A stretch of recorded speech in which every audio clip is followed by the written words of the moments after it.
What if a king just declared his own grandchildren no longer exist in the royal bloodline? In a move that's left Buckingham Palace reeling and the world stunned, King Charles has officially stripped Prince Harry's children, Archie and Lilibet, of all royal titles and privileges. But this isn't just a family fallout. It's a constitutional crisis. Insiders now claim serious breaches of royal protocol, missing birth records, no certified royal physicians, and a total lack of official witnesses. Were Archie and Lilibet ever legitimately part of the royal line? And why is Charles choosing to act now, years after their births? Stay with us as we unravel the secrets, the silence, and the shocking truth behind this royal rupture. Before we continue, please hit the like button, subscribe to the channel, and turn on the notification bell for updates. What does it mean when a king denies your children their birthright? Not just metaphorically, but literally. When King Charles III officially moved to strip Archie Harrison and Lilibet Diana of their royal titles and privileges, the world was caught in a storm of disbelief, speculation, and outrage. It wasn't just a headline, it was a rupture in the very foundation of Britain's royal lineage. But underneath the shockwaves pulsing through Buckingham Palace and across the Atlantic, a darker, more disturbing question had begun to take form. Why now? And more specifically, what truth was being buried? What rules were violated? And what secrets were no longer possible to hide? It wasn't the first time the monarchy had been accused of betrayal. But for many royal observers, historians, and legal experts, this latest development wasn't just a family feud gone public. It was an institutional crisis unraveling in real time. In this exposé, we're going far deeper than the palace's carefully worded statements. You're about to hear the inside accounts, the legal threats, the protocols that were broken, the whispers of birth certificates gone missing, and the horrifying possibility that even Queen Elizabeth's final wishes may have been ignored. By the end, you'll understand why this decision didn't come out of nowhere. You'll see how a chain of small defiant acts, quiet at first, then louder, led to this constitutional collision. And you'll ask the question now echoing across Britain and beyond. Were Archie and Lilibet ever truly part of the royal family? The day the palace released the statement, it was subtle, but brutal. A small line buried in an otherwise ceremonial release from the crown. Effective immediately, His Majesty the King had removed all formal titles and privileges associated with Archie and Lilibet. It didn't use the word stripped. It didn't even refer to it as a revocation. It was bureaucratic and cold, what some insiders later described as a surgical removal. By midday, it was the top story across every major British news outlet. Royal watchers were stunned. Even commentators who had long defended King Charles as a stabilizing force now admitted this was unprecedented. No other reigning monarch in modern history had taken such public action against their own grandchildren, especially not the children of a son still in line for the throne. Almost immediately, leaks began trickling out from within royal circles. What the public didn't know, but the palace certainly did, was that this decision wasn't impulsive. It had been in the works for months.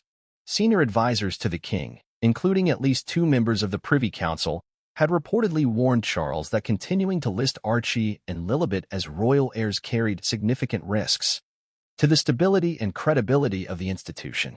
What risks? That was the million-pound question. And it wouldn't be long before whispers of breached protocols, hidden medical records, and secret conversations began to flood the tabloids, investigative columns, and legal forums alike. To understand the gravity of what happened, you first have to understand what these titles actually mean. For most people, the idea of being a prince or princess is symbolic, romantic, even. But in the royal system, it's far more than that. It comes with legal recognition, security entitlements, financial provisions, and perhaps most importantly, public legitimacy. When Queen Elizabeth II passed away, it triggered an automatic realignment of royal hierarchy. At that point, Archie and Lilibet became, by long-standing convention, entitled to be styled as prince and princess. That right is embedded in a royal decree dating back to King George V in 1917. And yet, Charles held off. He didn't rush to confirm those titles, not even during the days of official mourning. Some believed it was an oversight. Others suspected it was a statement. But it wasn't until nearly a year later, when their names were conspicuously absent from updated royal listings and ceremonial rolls, that it became clear. This wasn't hesitation. It was deliberation. Behind palace doors, the internal debate was fierce. Advisors warned that the longer Charles delayed, the more attention it would draw. But sources close to the situation said Charles was immovable. He believed that giving Archie and Lilibet royal titles would cement a lie into the institution. A lie? That single word would go on to ignite an explosion of theories and investigations. According to internal documents later obtained by reporters through Freedom of Information-style leaks, there was concern that basic royal birth protocols had not been followed in either Archie's or Lilibet's birth. What does that mean? Traditionally, royal births are overseen or at least verified by royal physicians, individuals designated by the crown. These doctors not only provide medical care but serve a symbolic role. They bear witness to the continuity of the royal bloodline. The process is often ceremonial. Public announcements are posted on the gates of Buckingham Palace. Official medical certificates are signed. There is a paper trail. There is clarity. But in the case of Archie and Lilibet, the trail was murky at best. There was no signed documentation from any senior royal physician. No traditional press moment outside a hospital. No ceremonial easel outside the palace. No interviews with medical staff. The births were private, untelevised, and heavily guarded. And while privacy is a right, particularly in an age of heightened public scrutiny, the absence of key witnesses and records raised concerns. In fact, one leaked memo revealed that a royal doctor had refused to sign a birth declaration retroactively, citing lack of sufficient information to verify. That was the spark. From that moment forward, the whispers within the palace took on a different tone. This wasn't just about Harry and Meghan being different. This was about the integrity of the bloodline. When you're a monarch, when you sit on a 1,000-year-old throne, you don't just answer to your family. You answer to history. And in Charles's mind, letting this ambiguity slide was a risk he could not afford to take. Especially now, with public confidence in the monarchy at a fragile low and Republican movements gaining strength across Commonwealth nations. But this decision wasn't without consequence. Across the Atlantic, Harry reportedly erupted upon hearing the news. According to insiders close to the Sussex household, the prince had not been given any advanced warning. A phone call from a distant royal aide, not even Charles himself, delivered the news. Meghan, who was said to be preparing Archie for school at the time, broke down in tears. The children, of course, were too young to understand what had happened, but their world and their future had changed forever. Legal advisors working with the Sussexes immediately began drafting responses. Some suggested the move may constitute defamation. Others pointed to the Human Rights Act and its provisions on hereditary titles and identity. One memo even raised the possibility of appealing to the European Court of Human Rights. But Harry reportedly wasn't focused on litigation. He was focused on betrayal. To him, this wasn't a political maneuver. It was personal. In his own words, according to a close family source, he just erased my children from the story. Yet, from Charles's perspective, the stakes were bigger than feelings. Bigger than optics. He was trying to protect the crown. And in his eyes, if that meant casting out his grandchildren to preserve the line, then so be it. That's the heartbreaking and brutal truth of this moment. Because make no mistake, what's unfolding here isn't just a family drama. It's a constitutional crisis wrapped in centuries of tradition, secrecy, and power. In the chapters ahead, we'll unravel every layer of this complex story. You'll hear from legal experts who've dissected the protocols, royal staff who once signed birth documents under Elizabeth herself, journalists who've spent years following the monarchy's darkest scandals. And most importantly, you'll see how this one act by King Charles could fundamentally alter the monarchy forever. This is the story of how a titleless child could shake the crown to its core. At exactly 10:07 a.m. London time, the press release dropped like a lightning bolt. Issued from the office of the sovereign's private secretary, the statement was short, barely 6 paragraphs, but its implications were seismic. Royal correspondents stared at their screens, rereading the carefully worded announcement, trying to make sense of what they were seeing. The third paragraph was the core of it. It is the decision of His Majesty King Charles III, in consultation with senior advisors, that Master Archie Harrison Mountbatten-Windsor and Miss Lilibet Diana Mountbatten-Windsor shall no longer hold titles, styles, or privileges associated with royal status. This decision takes immediate effect and is final. It didn't say prince or princess because technically they had never been formally acknowledged as such, but they had inherited the right by lineage. Their grandfather had simply refused to act on it, until now, when he made that refusal permanent. Within 15 minutes, the British press was in full frenzy. The BBC broke into its daytime programming with a special report. Sky News brought on a constitutional expert to discuss the historic magnitude. The Daily Mail published a banner headline in all caps: King Charles erases Harry's children from the monarchy. Over in the US, CNN picked up the news shortly after noon Eastern Time. By then, American talk shows were already spinning into speculative mode, with hosts asking whether this was retaliation against Meghan, a constitutional move, or simply a public rejection of an estranged family. The initial response from the palace was silence. That silence, of course, spoke volumes. What most people didn't know at the time was that this announcement had been drafted weeks prior. Multiple iterations had passed across the king's desk. Early drafts had used more emotional language, phrases like "with regret" or "in accordance with evolving family circumstances," but those were removed.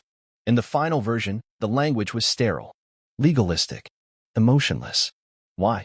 Because, according to a source familiar with internal discussions, the palace wanted this to be interpreted as a matter of institutional integrity, not emotion.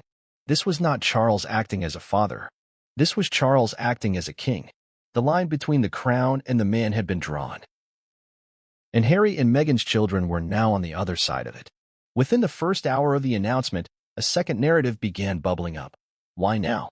After all, Archie and Lilibet had been born years ago, Archie in 2019, Lilibet in 2021. The Queen had passed in late 2022. If this was about titles, why wait until the middle of 2025 to issue such a declaration? Insiders pointed to the accumulation of pressure from within royal circles. According to one source inside Clarence House, it was Princess, and never one to tolerate ambiguity, who pushed the issue to the front of the agenda, and had reportedly told the king in a private meeting, "We cannot maintain two separate standards for succession. Either the rules apply to all of us, or to none of us." Her position was echoed by Prince William, who had grown increasingly cold toward his brother and reportedly viewed the lingering ambiguity around Archie and Lilibet as a liability. Then came the Queen's will, or more accurately, the ongoing secrecy surrounding its contents. For months, speculation had swirled that Queen Elizabeth II had made specific provisions for Archie and Lilibet in her final testament. But unlike commoners, the Queen's will was sealed by court order and exempted from public disclosure. That created a vacuum, one quickly filled with leaks, rumors, and alleged excerpts. Some claimed Elizabeth had wished for the children to be granted full royal status. Others insisted she had advised caution, urging Charles to wait and evaluate future developments. Whatever the truth, what's clear is this: the moment the Queen passed away, the power shifted. Charles no longer had to consult. He could act. And act he did. Royal tradition dictates that when a child becomes the grandchild of a reigning monarch, they are entitled to be styled as His or Her Royal Highness. This was established under the 1917 letters patent issued by King George V. But that tradition has loopholes, ones that Charles now fully exploited. There is no law compelling the monarch to bestow the HRH style. It is a discretionary act. And when Charles chose not to perform that act, the children remained unofficial. When he later stripped even the potential for it, they became excluded. But this wasn't just a symbolic gesture. There were real-world consequences. Royal titles come with entitlements: access to crown security, priority for state education support, legal protection under the sovereign grant system, and more. With this announcement, all of that disappeared. Harry and Meghan's children were now, legally speaking, no different from any other children in California. The backlash was swift. Former BBC royal correspondent Jenny Bond described the move as the most confrontational public act by a monarch in modern royal history. Historian Robert Lacey, who served as a royal consultant on Netflix's The Crown, wrote in an op-ed that this marked a constitutional rupture dressed up as administrative housekeeping. Even some conservative outlets questioned the wisdom of the move. The Times of London, typically sympathetic to the Crown, published a leading article asking, "Has the king just created two ghosts within the family tree?" International reaction was even more pointed.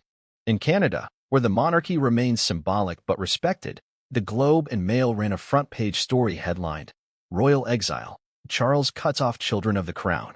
In Australia, Republican movements used the moment to reignite calls for a national referendum on ending the monarchy.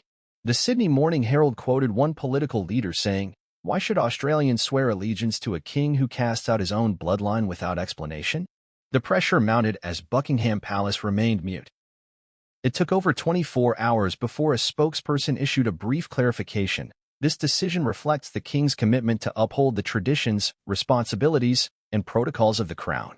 Matters of lineage, legitimacy, and constitutional continuity are not taken lightly. But even that wording seemed to raise more questions than it answered.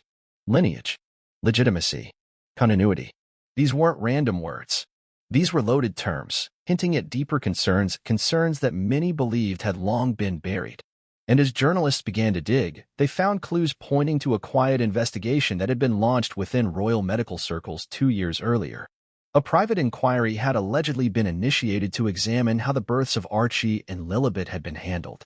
Not in a sensational, tabloid way, but in a procedural, almost clerical fashion. The question was simple, yet profound. Were proper protocols followed? Traditionally, royal births are witnessed or overseen by designated court physicians. These individuals are selected not just for their medical competence, but for their ceremonial role. They represent the continuity of the royal line.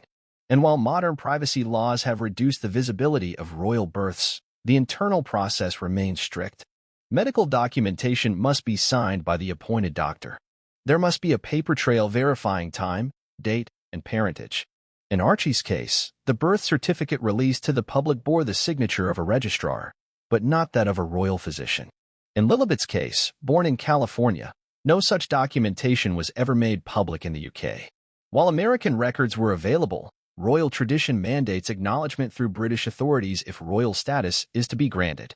Why was this paperwork never filed properly?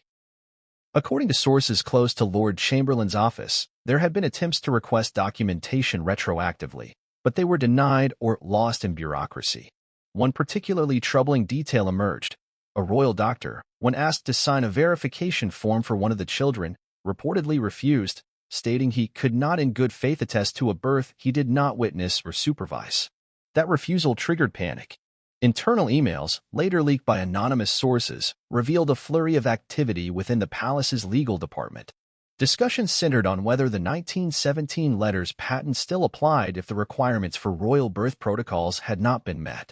One senior advisor reportedly wrote, "We may be forced to consider an unprecedented revocation unless clarity is provided."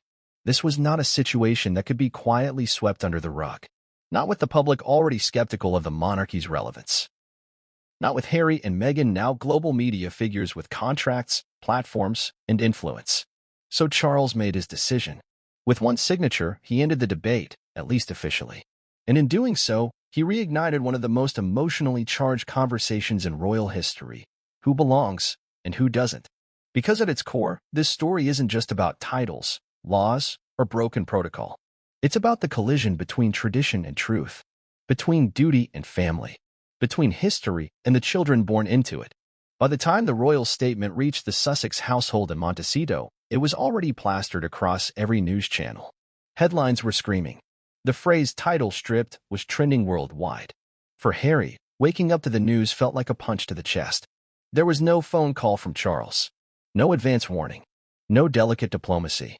Just a distant royal aide from Clarence House, someone Harry hadn't spoken to in over a year, who delivered the message with the sterile formality of a press manager reading off a teleprompter. Harry was reportedly in the garden when Meghan stepped outside with her phone trembling in her hand. She had just seen the headline. Her voice barely came out when she said, "They did it."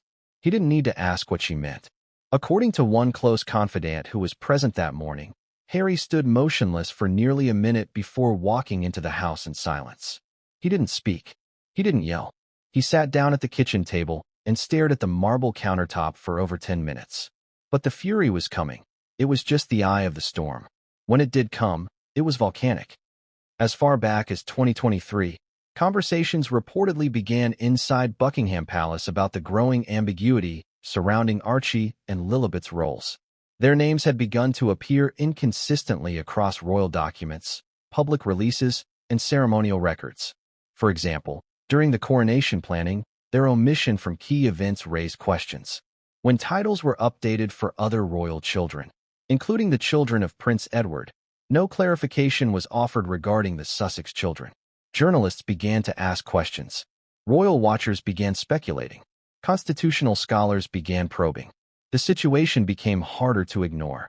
Internally, There were voices pushing for a soft resolution, perhaps a quiet confirmation of their titles without fanfare. But others, particularly in the more senior corners of the palace, were concerned. The children were being treated as royal, at least symbolically, without the protocols having been properly observed. There were questions about birth documentation, concerns about the location of Lilibet's birth in California, and persistent rumors, fueled by social media but whispered in palace halls, that the absence of official medical witnesses during both births had created an unprecedented gap in the royal succession chain. According to one internal memorandum dated early 2024, obtained through a source close to a former Lord Chancellor, the issue was framed as one of constitutional exposure. The language was stark: should future constitutional disputes arise regarding the line of succession. Unresolved ambiguity surrounding the parentage and birth circumstances of minors not currently residing in the United Kingdom could create legal vulnerabilities. In plain terms, if a future challenge were mounted by Parliament, by the Commonwealth, or by legal bodies over who is eligible to inherit the throne, the circumstances of Archie and Lilibet's births could become ammunition in the wrong hands. For a monarchy already struggling with relevance, Charles could not afford uncertainty. There was also the matter of public perception. Recent polls had indicated declining support for the monarchy among younger Britons. A growing number of people questioned the fairness and transparency of royal titles. In one 2025 Ipsos poll, 54% of respondents aged 18 to 35 said they believed royal titles should only be granted to individuals actively serving the public through royal duties. Archie and Lilibet, by virtue of being born and raised outside the UK, didn't qualify. The king's advisors reportedly argued that in an age of accountability, it would be damaging to extend full royal recognition to children who would not engage in royal responsibilities, and whose connection to the institution had already been strained by their parents' decision to step back. Then came pressure from within the family itself. Princess Anne, known for her no-nonsense approach and fierce protection of the crown's integrity, had voiced concerns in multiple private meetings. Sources suggest she believed the children's titles were a lingering contradiction and that the Queen's passing had created an obligation to bring the line into order. Prince William, too, had quietly backed the move. His relationship with Harry had deteriorated beyond repair, and he was increasingly focused on securing a stable future for his own children. There was a growing fear that if Archie and Lilibet's statuses were not clearly defined now, they could return in the future to assert claims or challenge the current line of succession, particularly if Harry continued his pattern of public dissent. Camilla, while more reserved in public matters, reportedly supported Charles's decision as a matter of principle. According to an aide who had worked closely with her during the Queen consort transition, Camilla viewed the Sussex saga as a distraction from the monarchy's broader mission. She allegedly believed that the more time spent appeasing or negotiating with Harry and Meghan, the more energy was diverted from King Charles's core goals. And yet, the king did not act immediately. What held him back was not sentiment, but diplomacy. He feared that such a move would provoke an international media war, destabilize Commonwealth relations, and reopen painful wounds left by Diana's legacy. But by mid-2025, a tipping point arrived. Two developments in particular accelerated his decision. First, a classified report prepared by constitutional scholars and commissioned by the Cabinet Office outlined potential future legal disputes that could arise from unclear lineage claims. The report emphasized that, should the monarchy ever face a succession crisis or a challenge to its validity, unresolved discrepancies in royal records could be weaponized, especially if linked to members who had publicly challenged the institution. Second, quiet rumors began circulating in Parliament that a minority coalition of MPs were preparing to introduce legislation requiring greater transparency in matters of royal succession. Such a move would be largely symbolic, but the implications were explosive.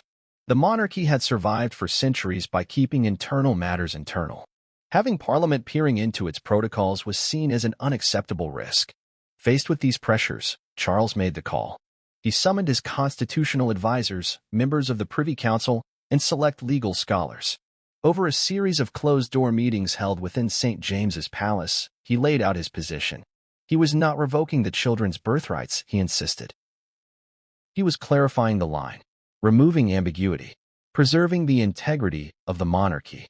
To ensure legal cover, Charles instructed that the final announcement be framed not as a punitive action, but as an institutional clarification. Privileges were not being revoked. They were being withheld on the basis of non-compliance with long-standing protocols. This was the key legal framing. The children had not been stripped of something they were entitled to. They had simply never properly received it. And now, that window had closed. To those outside the royal bubble, this distinction seemed petty. To those inside, it was everything. It meant Charles could act without being accused of acting unlawfully. It allowed the palace to maintain constitutional legitimacy while asserting its authority. It drew a line, firm, undeniable, between what had been overlooked and what would no longer be tolerated. The decision, once finalized, was locked into a single-page order. It required no parliamentary approval, no public vote, no discussion. The monarch had spoken, and in the royal tradition, that alone was enough. But behind this smooth legal language was something more human, more personal. Sources close to the king say the act weighed on him heavily. He knew it would create a firestorm. He knew Harry would respond with anger. He knew the media would treat it as a betrayal. But he also believed, deeply, that inaction would weaken the crown far more than conflict. In private, Charles reportedly told a senior aide, "This is the cost of duty. Sometimes the family suffers so the institution can survive." And suffer, it did. There are rules in the royal family that date back centuries, quiet, sacred customs that rarely make headlines but shape the very structure of monarchy. Among these are the protocols surrounding the birth of royal children. On paper, these may seem ceremonial, relics from another time, but in reality, they serve a critical purpose: preserving the legitimacy of succession. When a royal child is born, the event is not merely a family moment. It's a constitutional occurrence. Each birth is recorded not only for tradition but for the legal stability of the monarchy. The monarchy, after all, is not based on democracy. Its legitimacy flows through bloodlines and historical precedent. And when that bloodline is in question, or even appears unclear, it undermines the entire foundation. In the modern age, many of these protocols have become more private, more restrained. Gone are the days of entire Privy Council delegations waiting outside the bedchamber. But key aspects remain. And it was these very aspects, crucial but quietly maintained, that were reportedly ignored in the births of Archie Harrison and Lilibet Diana. Historically, the birth of a royal baby has always involved a series of formal steps. First, the presence or direct supervision of a designated royal physician. Second, the production and signing of a witnessed birth record. Third, the placement of a public notice at Buckingham Palace. And finally, the announcement of the newborn's name, titles, and position in the line of succession through official channels. These aren't symbolic formalities. They're recorded in state archives. They're announced to the world to prevent ambiguity. And they have legal and constitutional weight. Let's look at how these unfolded, or failed to, in the case of Prince Harry's children. When Prince George, the eldest son of Prince William and Kate Middleton, was born in 2013, the process was followed with precision. Kate gave birth at the Lindo wing of St. Mary's Hospital in London. Royal physician Dr. Marcus Secchel oversaw the birth. Just hours later, a golden easel was placed outside the gates of Buckingham Palace announcing the arrival. An official notice bore the signatures of the attending doctors. A public statement followed, issued on all state media channels. The press had been alerted in advance. Within days, George's full title was announced: His Royal Highness Prince George of Cambridge. The same sequence repeated for Princess Charlotte and Prince Louis. It was tradition. It was structure. It was the public demonstration that everything was in order, physically, legally, and dynastically. But when Archie was born in May 2019, everything changed. The location of Meghan's labor and delivery was initially kept secret. Media outlets had prepared to wait outside the Lindo wing, expecting continuity. But at the last minute, the palace informed the press that the Duchess of Sussex had gone into labor hours before they had even been notified. Confusion reigned. Later, it emerged that Meghan had delivered Archie at the Portland Hospital, a private facility in central London. Not a problem in itself, but a break from what was expected. What was more concerning, insiders say, was the absence of any senior royal physician. Reports surfaced that none of the traditional palace medical staff had been present during the birth. There was no signed statement by Dr. Alan Farthing or Dr. Guythorpe Beeston, who had attended all previous royal births. No easel was placed outside the palace gates. No formal record was immediately issued. The public was told the Duchess had gone into labor after the child was already born. The press noticed the irregularities immediately, but questions were brushed aside, cloaked under the couple's desire for privacy. Royal sources claimed the Sussexes wanted a more modern experience, less fanfare, more intimacy. That argument may have satisfied some members of the public. But behind the palace walls, it triggered alarms. A few months later, when the birth certificate was finally released, it showed that the birth had occurred at Portland Hospital. Meghan's occupation was listed as Princess of the United Kingdom, a legally accurate designation, but one that raised eyebrows among critics. Most notably absent from the document, a signature from any royal physician. Instead, it was signed off by a registrar standard for civilian births, not for those in the direct line of succession. Still, the palace remained silent. The Queen was alive, and tensions with Harry and Meghan were already escalating due to their growing discontent with royal duties. It seemed easier to let the moment pass.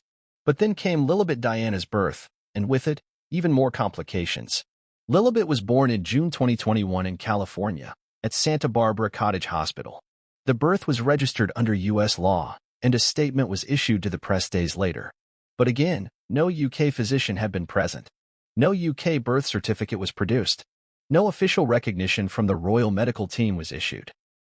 And yet, when the Queen passed away, both children were automatically elevated, at least according to tradition. As grandchildren of the reigning monarch, they were technically eligible to be styled as His and Her Royal Highness.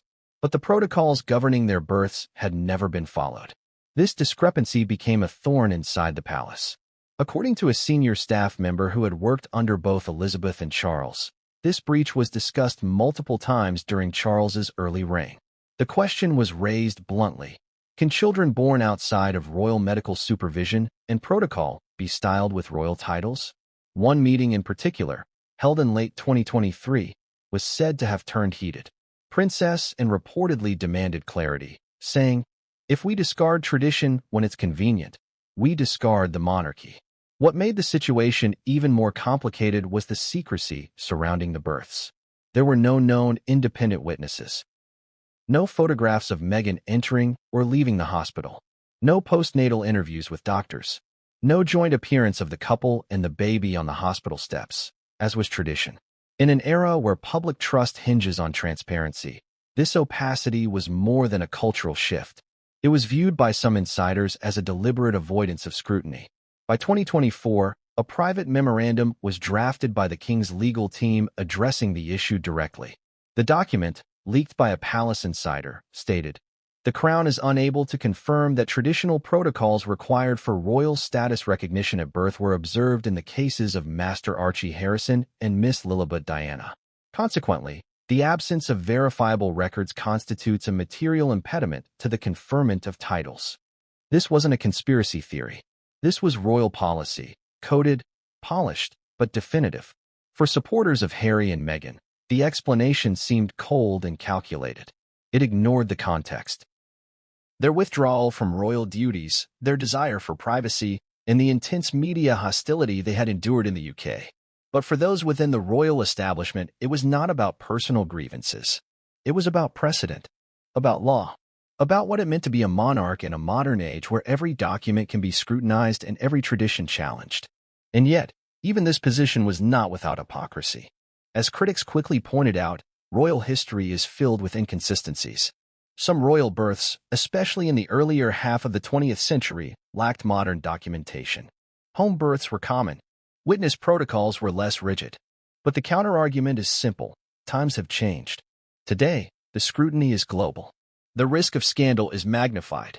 The internet remembers everything, and public trust must be earned, not assumed. In the case of Archie and Lilibet, the absence of protocol compliance created a vacuum. Into that vacuum poured doubt, suspicion, and eventually, Charles's unprecedented decision to sever their royal connection entirely. It was a move born not from vengeance, but from institutional anxiety, a fear that if the question of legitimacy was left unresolved, it could one day evolve into a constitutional crisis. Because make no mistake, while the King's word is law within the royal household, public support is the monarchy's lifeline. Without it, the crown is just another outdated emblem.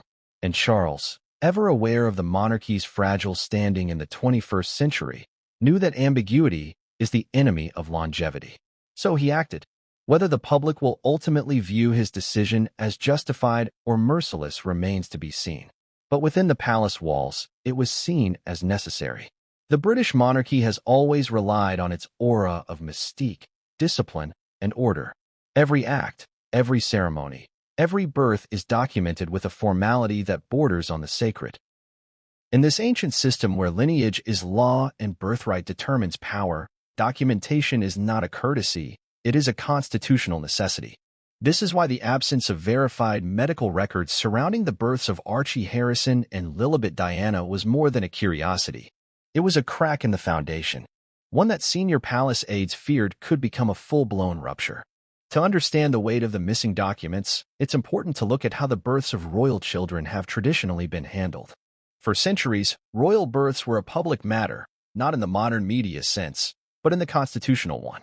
It was not uncommon for court officials, ministers, and royal physicians to be physically present during the delivery, not simply to ensure medical safety, but to serve as witnesses to the event itself.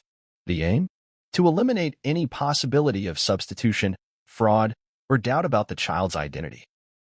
Even as the monarchy modernized and such public spectacle diminished, key elements remained. Chief among them, the attendance and signature of a designated royal physician on the birth record. These records were not symbolic.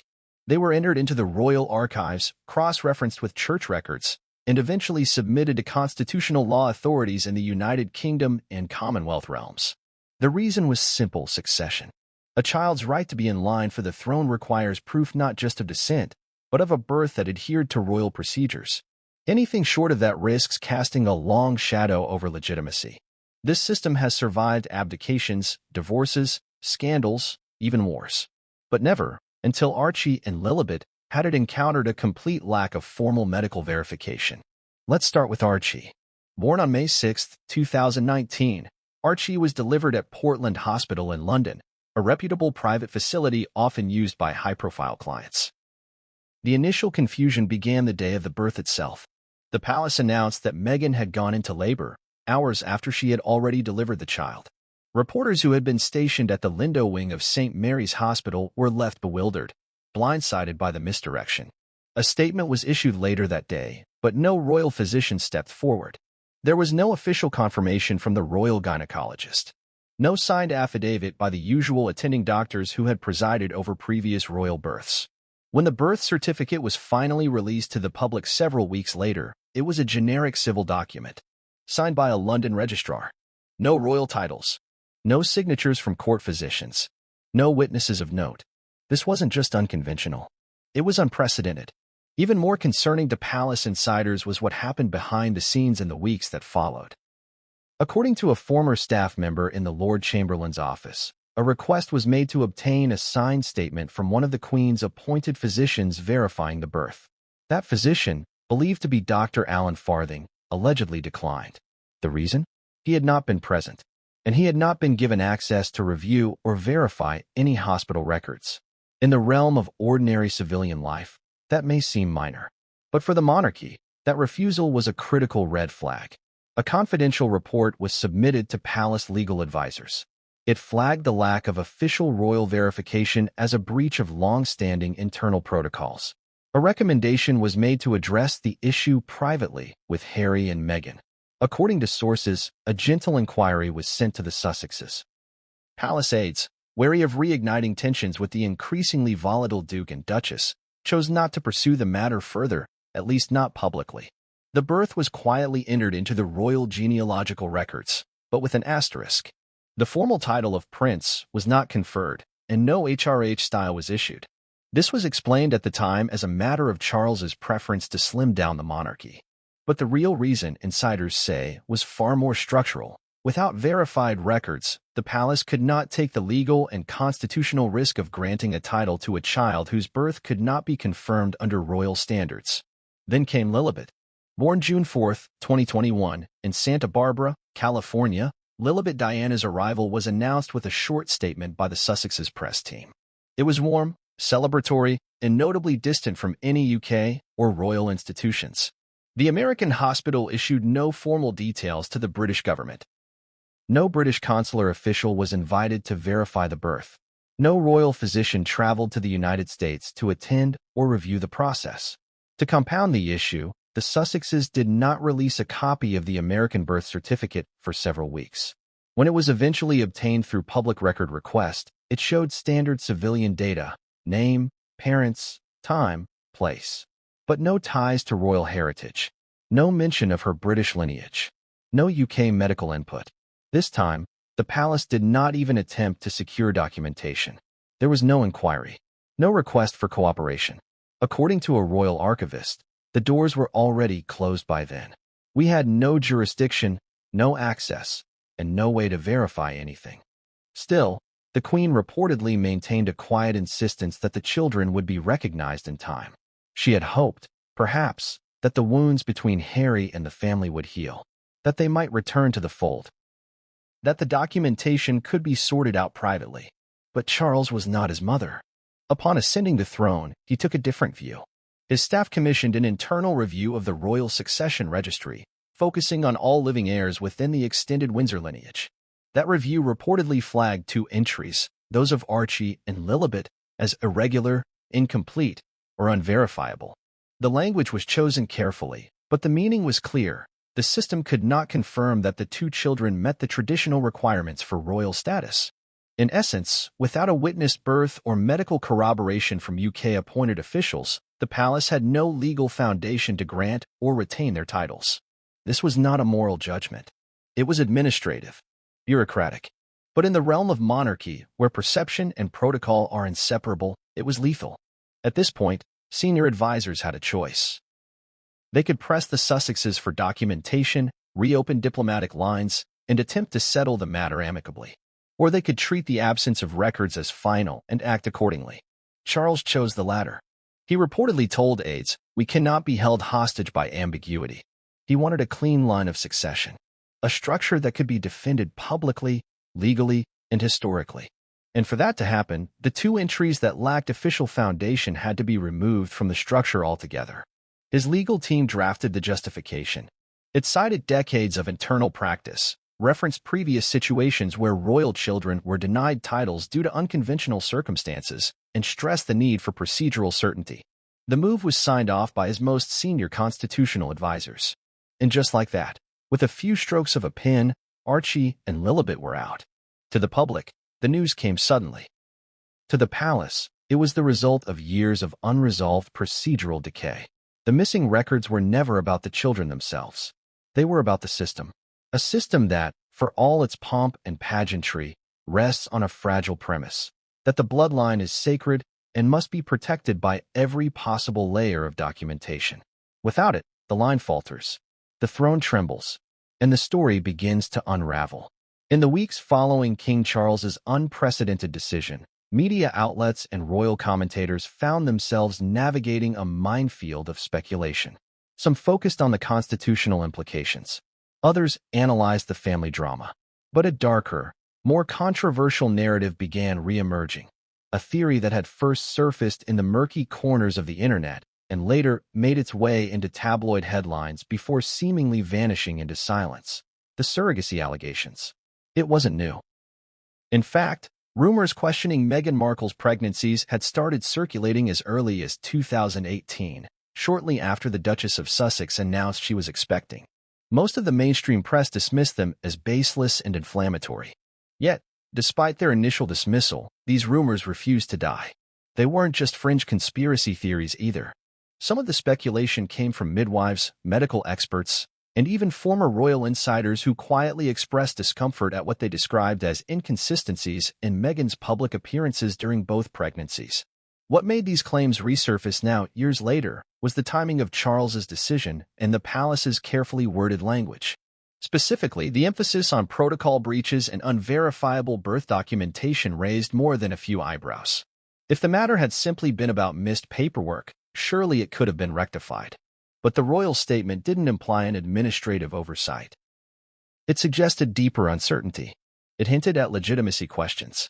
This subtle, legally coded language reignited public curiosity and gave old whispers new fuel. One of the most cited pieces of speculation dates back to Meghan's first public appearance after announcing her pregnancy with Archie. At an event in Fiji, photos captured what appeared to be a visible shift in the size and positioning of her baby bump within a matter of hours. Critics pointed out that in one photo, the bump appeared low and rounded, while in another, taken that same day, it appeared higher and flatter. These observations became the center of a video montage that went viral in 2019, with millions of views across YouTube and Instagram. Viewers slowed down footage, analyzing how Meghan bent down, crossed her legs, or knelt in heels, all without displaying the physical strain typically associated with third trimester pregnancy. To be clear, these videos were, and are speculative. They lacked definitive evidence and were often presented with a tone of mockery that discredited their claims. But among them were quieter, more clinical voices asking serious questions. Ina May Gaskin, a renowned American midwife with over 4 decades of experience, publicly stated in a 2021 interview that Meghan's movement during late-stage pregnancy seemed unusual. She clarified that while every woman carries differently, the ability to squat deeply, twist quickly, or appear in heels without support late in the third trimester was highly atypical. She stopped short of accusing Meghan of deception, but her professional observations added a layer of credibility to what had been largely dismissed as online trolling. Then came the curious issue of the lack of medical visibility. Unlike Kate Middleton, who was seen entering and exiting the hospital for all 3 of her births, Meghan was never photographed arriving at or leaving Portland Hospital. Nor was there any official statement from the hospital itself. No doctors were interviewed. No nurses came forward. No birth plan was ever disclosed, even retroactively. These absences fed into the theory that Meghan may have used a surrogate but chosen to conceal that fact for personal or public image reasons. Critics argued that had she been transparent, the monarchy could have accommodated it. The real issue, they suggested, wasn't surrogacy, it was secrecy. In the case of Lilibet, the narrative grew even more complex. Born in the United States, where surrogacy is legal and far more common, Lilibet's birth was announced via a carefully crafted public statement. Yet again, no doctors were quoted. No images from the hospital. No statements from staff. The only details came from the Sussexes' own communications team. Even more bizarrely, multiple American journalists who attempted to confirm details with Santa Barbara Cottage Hospital reported being met with firm refusals. Staff were tight-lipped. Public information officers declined to answer basic questions. Some even claimed to be unaware of the birth altogether. This veil of secrecy added to the storm. In the absence of transparency, the public filled the gaps with theory. Around this time, previously unreleased footage from a 2020 Netflix documentary was quietly reanalyzed. One particular scene showed Meghan sitting cross-legged during a late pregnancy discussion. Online communities slowed the clip, zoomed in, examined shadows and shapes. The conclusion? Nothing definitive, but enough ambiguity to raise more questions.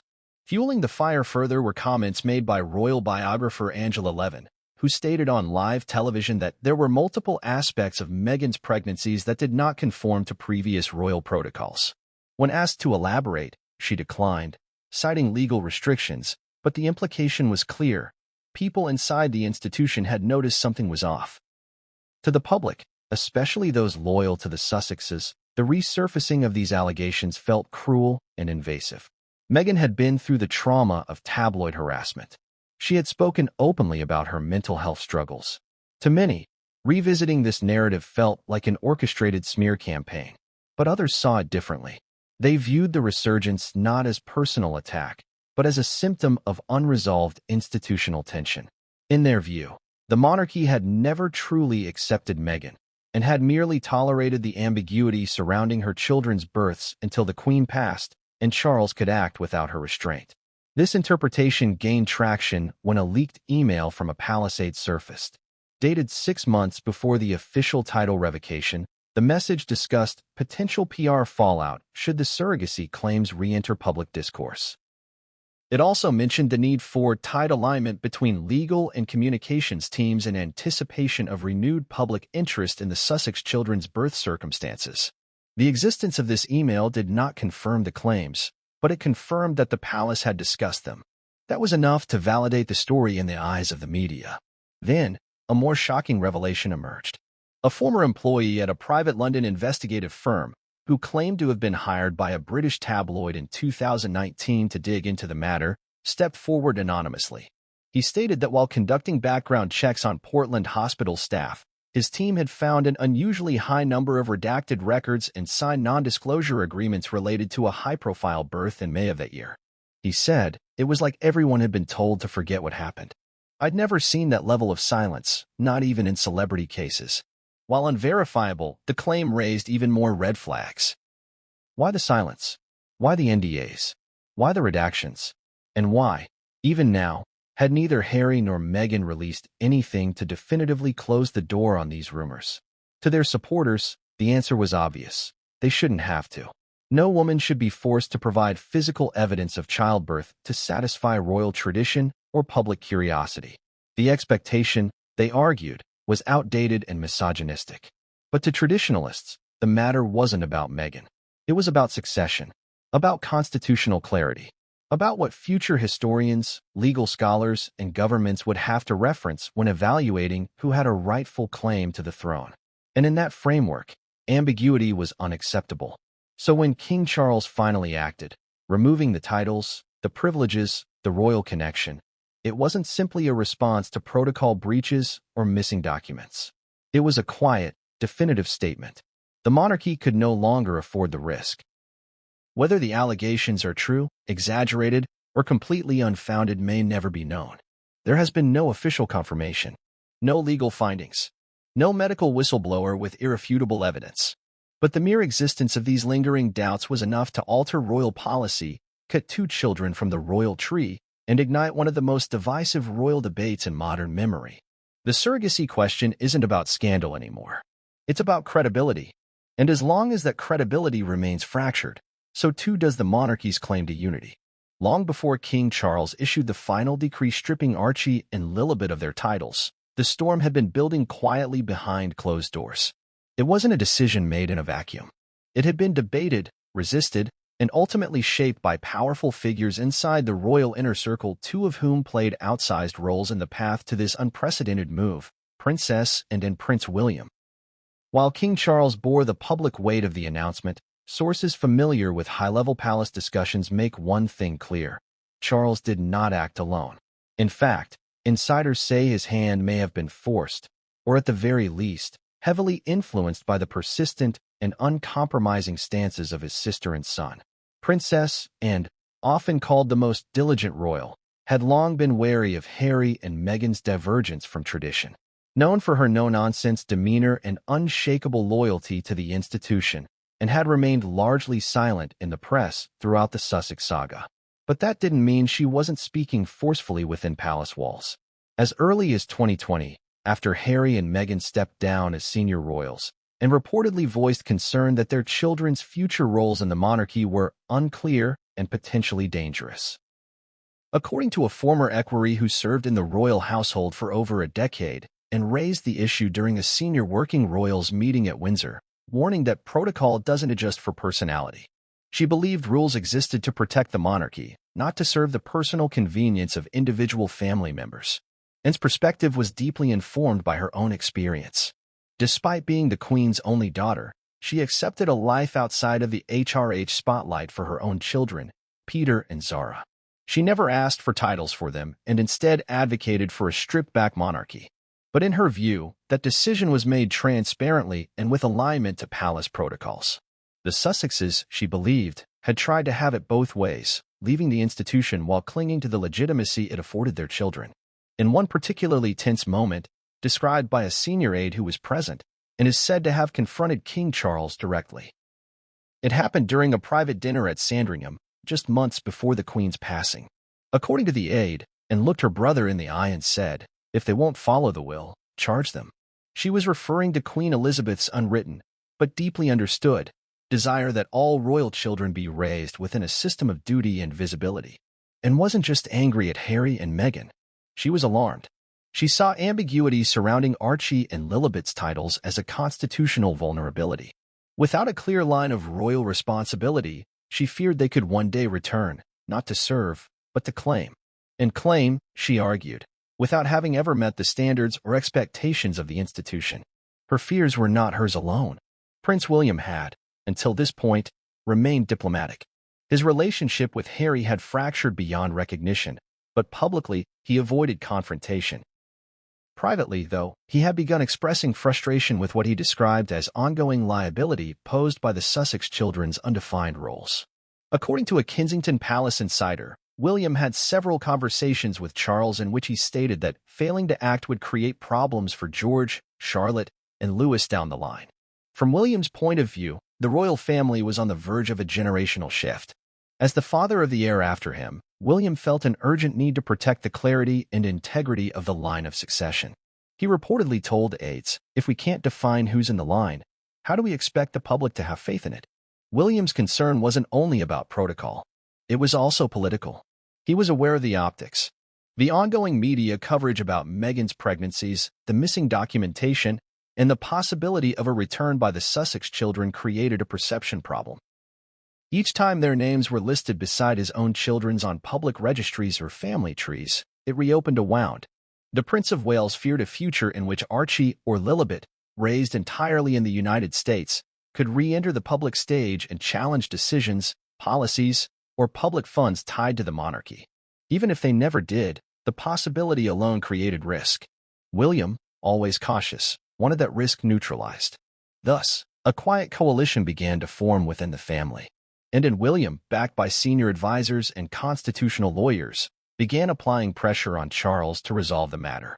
Not dramatically, not with malice, but definitively. Meetings intensified in early 2025. A series of private discussions were held at Highgrove and Balmoral, far from London's press corps. The tone of these meetings, insiders say, was firm but respectful. Charles, ever the consensus seeker, listened carefully. But he also hesitated. He reportedly told his advisors that he feared any move would be seen as retaliation, as personal, as vindictive. He worried that it would reignite public sympathy for Harry and Meghan, who had by then begun retreating from the media spotlight. But Ind and William were resolute, and framed the decision in terms of legacy. "We protect the line, or we watch it unravel," she reportedly told Charles during one key strategy session. William, more pragmatic, emphasized optics. "We either act on our terms now, or react to their terms later." One high-ranking advisor noted that William had begun studying the legal framework around titles. He had reportedly consulted with a former Lord Justice, asking how precedent might protect or harm future monarchs if succession was ever questioned. The legal review concluded that the ambiguity around Archie and Lilibet's birth records and their unrecognized adherence to royal protocol could indeed pose issues. That was the tipping point. With Queen Elizabeth gone, Charles no longer felt bound to her philosophy of wait and see. His sister and son had given him the cover he needed. He began quietly drafting the royal order that would remove the children's access to HRH styling and privileges. And crucially, he did so with the backing of the two most influential working royals outside of himself. Even Camilla, though publicly neutral, was said to be in quiet agreement. She reportedly told a confidant that this has nothing to do with the children and everything to do with the crown. What's striking is that none of this was done with cruelty. Those inside the palace insist that the decision wasn't made to punish Harry and Meghan. It was made to secure the future. But there's another side to that story. Harry, upon learning that his brother had backed the move, was said to be devastated. In a private conversation with a friend, he reportedly said, "I knew we were on opposite sides. I didn't know he'd go this far." To Harry, this wasn't about royal paperwork. It was about trust, betrayal, family. And yet, from William's side, the move had nothing to do with personal feelings. In fact, palace insiders say William refused to discuss Harry's emotional reaction at all. When asked whether he felt guilty, he allegedly replied, "It was the right thing for the crown. That's my responsibility now." And, as always, stood firm. When questioned by a close associate whether she thought the children might someday resent her, she reportedly shrugged and said, "Better they resent me than bring down the institution with confusion." It's this cold logic, shaped by centuries of royal precedents, that ultimately sealed Archie and Lilibet's fate. The decision wasn't made in one room on one day. It was built over years, layered by tension, legal concern, generational change, and internal power shifts. At its core, it was about control. The crown has always reserved the right to define itself, to limit its own branches, to protect its continuity. In this case, that meant severing two young children from a legacy they never asked for, but were born into. And William ensured that when the line is told in future history books, it will be a straight one, with no asterisks, no footnotes, and no room for interpretation. When the monarchy acts, the legal world takes notice. And when the action involves stripping royal status from two children born into the line of succession, the legal implications ripple far beyond Buckingham Palace. In the days following King Charles's official announcement, legal teams from across the UK, the Commonwealth, and even the United States began to examine the unprecedented decision, its basis, its consequences, and whether it might be challenged. At the heart of the storm was a fundamental question. Could the king lawfully remove royal status from his grandchildren without public consultation, parliamentary approval, or judicial review? The answer, legally speaking, was both simple and complex. On the surface, the monarch holds the royal prerogative, the sovereign power to bestow or revoke titles, honors, and styles without legislative interference. This authority has existed for centuries and was used in moments both ceremonial and consequential. However, legal scholars quickly pointed out that while the crown possesses this discretion, exercising it in ways that alter the recognized line of succession, or that strip individuals of assumed constitutional status, has always been done with extreme caution, if ever done at all.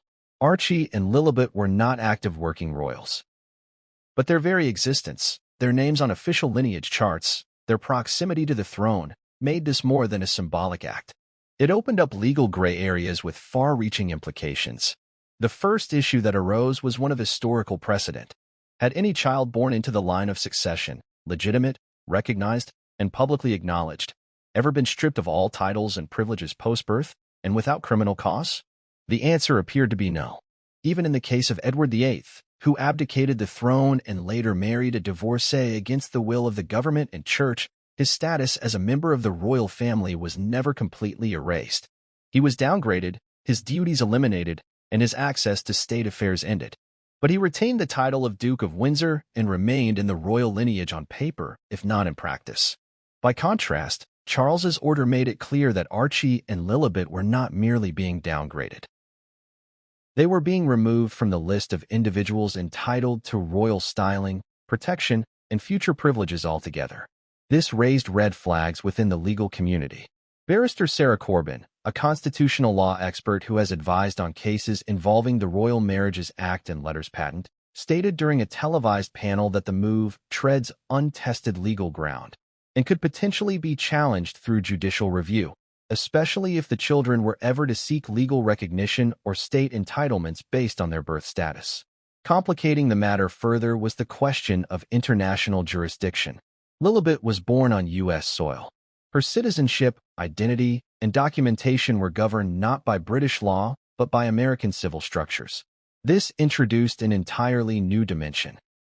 Could a British monarch exercise hereditary authority over a foreign-born citizen, especially one who had never been physically present in the United Kingdom under royal jurisdiction? International law experts pointed out that while titles are ceremonial and largely unenforceable outside Britain, they still carry cultural and diplomatic weight. In cases where individuals hold dual nationality, these issues become murky. Behind closed doors, legal teams within the Sussex camp began evaluating their options. While Harry and Meghan were not seeking a reversal, sources confirmed they were deeply concerned about what the move meant for their children's future legal standing. Would they be able to inherit royal estates? Could they be